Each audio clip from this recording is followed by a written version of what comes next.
नमस्कार भक्तों, हमारे चैनल विटामिन भक्ति पर आपका स्वागत है।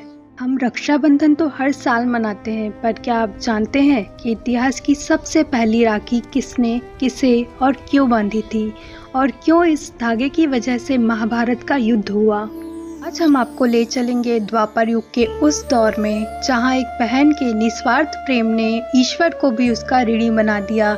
इसीलिए अंत तक इस कहानी से जुड़े रहें। यह कहानी शुरू होती है इंद्रप्रस्थ से, जहां पांडवों ने राजसूय यज्ञ का आयोजन किया था। देश विदेश के राजा महाराजा वहां आए थे।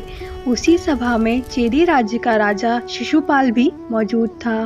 शिशुपाल ने भरी सभा में श्री कृष्ण को अपशब्द कहना शुरू कर दिया।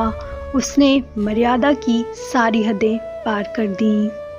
श्री कृष्ण ने शिशुपाल की 100 गालियां माफ कर दी, क्योंकि उन्होंने शिशुपाल की माता को उसकी 100 गलतियां माफ करने का वचन दिया था। लेकिन जैसे ही 101वीं गाली आई, भगवान ने अपने सुदर्शन चक्र का आवाहन किया। एक दिव्य रोशनी चमकी और पलक झपकते ही शिशुपाल का अंत हो गया। लेकिन जैसे ही सुदर्शन चक्र वापस श्री कृष्ण की उंगली पर आया, उसके तीव्र वेग के कारण भगवान की उंगली में गहरा घाव हो गया। प्रभु की उंगली से रक्त बहता देख सभा में हड़कंप मच गया। रानी रुक्मणी और सत्यभामा तुरंत दासियों को कहती है कि जाकर कोई रेशमी कपड़ा या मरहम लेकर आओ। इन उस सभा में एक दिव्य नारी बैठी थी, पांचाल देश की राजकुमारी और पांडवों की अर्धांगिनी द्रौपदी। वह दौड़कर श्री कृष्ण के पास पहुंचती है और अपनी कीमती साड़ी की परवाह ना करते हुए वह उसके पल्लू को अपने हाथों से फाड़ देती है। उस फटे हुए कपड़े को श्री कृष्ण की घायल उंगली पर लपेट देती है। भगवान श्री कृष्ण, जो पूरे ब्रह्मांड के स्वामी हैं, द्रौपदी के इस निस्वार्थ और शुद्ध प्रेम को देखकर भावुक हो गए। उन्होंने द्रौपदी से कहा, हे सखी, मैं द्वारिकाधीश श्री कृष्ण तुम्हें वचन देता हूँ कि जब भी तुम पर कोई विपत्ति आएगी, मैं इस धागे के एक एक सूत का कर्ज निभाऊंगा और तुम्हारी रक्षा करूंगा। समय बीता और नियति ने करवट ली।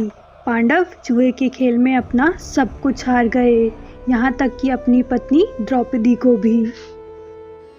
दुर्योधन और कर्ण के आदेश पर दुशासन द्रौपदी को घसीटते हुए भरी सभा में ले आता है। अब द्रौपदी ने देखा कि उसका कोई भी पति उसकी लाज नहीं बचा पा रहा है। तब उसने आसमान की तरफ देखकर अपने भाई, अपने सखा द्वारिकाधीश को पुकारा और उनसे कहा, मेरी रक्षा कीजिए। और फिर हस्तिनापुर ने वो देखा जो न कभी किसी ने देखा था न सुना था। ऐसे ही दुशासन ने साड़ी का एक सिरा खींचा, साड़ी अनंत हो गई। श्री कृष्ण ने अपनी माया से द्रौपदी की साड़ी को कभी न खत्म होने वाली बना दिया। कौरवों की घमंडी सभा के पैर उखड़ गए। दुशासन थक हार कर गिर पड़ा, लेकिन वह द्रौपदी का 1 इंच कपड़ा भी कम नहीं कर पाया।